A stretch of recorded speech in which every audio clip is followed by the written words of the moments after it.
මේ තියෙන්නේ ඇම්බැක් උඩුනුවර මහනුවර තියෙන ඇම්බැක්ක දන්නවනේ කියන්නේ අර ඉස්කෝල වල එහෙමත් උගන්වනවා කැටයන් වලට ලංකාවෙම ප්‍රසිද්ධ ඇම්බැක්ක වන්නේ අපි අපේ ගමේ තියෙන. ඉතින් යනකොට මට නිකන් හිතුණා ඇතුළටත් ගිහිල්ලා පස්සේ තමයි මතක් වුණේ වීඩියෝ එකක් දැම්මම හොඳයි කියලා. මේ තමයි මේ සේනක අඩුයි දැන් ට්‍රිප් එහෙම එන්නේ නැහැ නේ ලංකාවේ යුද්ධ සීන් එකේ ඉඳලා තෙල් සීන් එකත් එක්ක එනවා අඩුයි. ඉඳලා හිටලා සුද්ධ එහෙම එනවා හිටපු ගමන් ඉස්කෝල ළමයි එහෙම කාලෙකට එනවා. ඉතින් එන්න මේ වගේ වටිනා තැන් බලන්න ඉතින් සුද්දු ටිකක් ඇවිල්ලා ඉන්නවා දැනට. මේ තමයි පැරණි දොර තිබ්බ තැන. මේ පැරණි ගල් කණු දොර තිබ්බ තැන තොරණ. එතනින් තමයි ඉස්සර එන්න තිබ්බලා තියෙන්නේ. ඒ කාලේ ඉඳන් අපි මමට තේරෙන කාලේ ඉඳන් නම් අතනින් තමයි තිබුණේ. හැම පෙරහැරක් මෑරම බලලා තියෙනවා මේ දැන් අවුරුදු 24ම. මෙතන තමයි ඉතින් ඒ කාලේ තියෙන්නේ.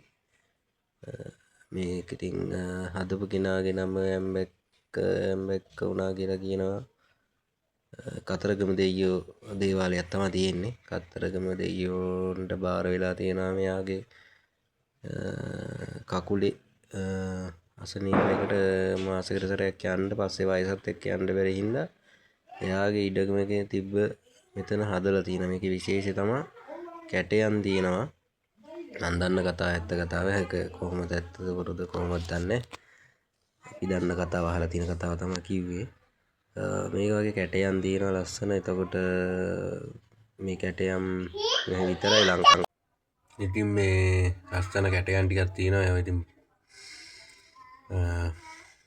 විස්තර කරන කෙනෙක් හිටියා. එයා අද නැද්ද දන්නේ නැහැ. එලාක හොඳ වීඩියෝ එකක් ගේන්නම් මේ විස්තර කරලා මේක පුරාණේ කතාවුත් එක්ක නිකන් ආපු ගමන් හිතන වීඩියෝ එකක් දාන්න ඕනේ කියලා. මේ හැම කැටයකටම තේරුමක් කතාවක් කැටයක නමක් මොනවා හරි තියෙනවා. එහෙම දන්නේ ඉතින් නාතක නැහැ. ඉස්කෝල වලින් ගොඩාක් පාරක් පොඩි කාලේ වල එක්කන් ඇවිල්ලා තියෙනවා. පෙරහැරට එනවා. ඉතින් වැඩි කතාව ඕනේ මේ ලස්සනට වීඩියෝ එක බලන්න.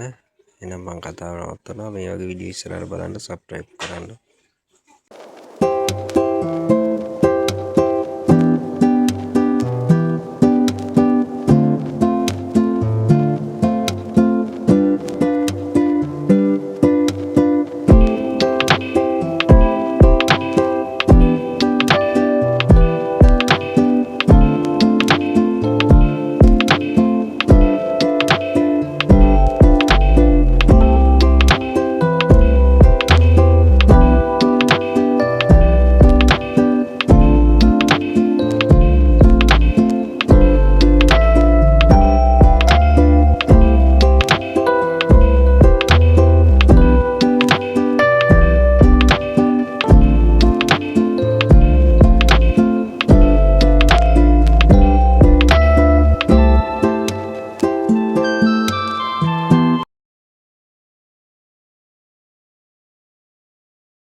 මේ තමයි පාකින් එක. මෙතන පල්ලෙන් දා පාක් කරන්න තියෙන දැන් ඉස්සර සූගාල සෙනග මේ දැන් නම් වැඩි නෑ. ඉතින් ඔය ගමේ අය තමයි හෙට මෙතන බස් එක නවත්තලා තමයි උඩට යන්න පුළුවන්. ඉතින් ඔයාලත් ඇල බලන්න ලස්සන සුන්දර ගමක තියෙන්නේ මේක. ඇම්බැක්ක කිව්වම මුළු ලංකාවම දන්න තැනක්.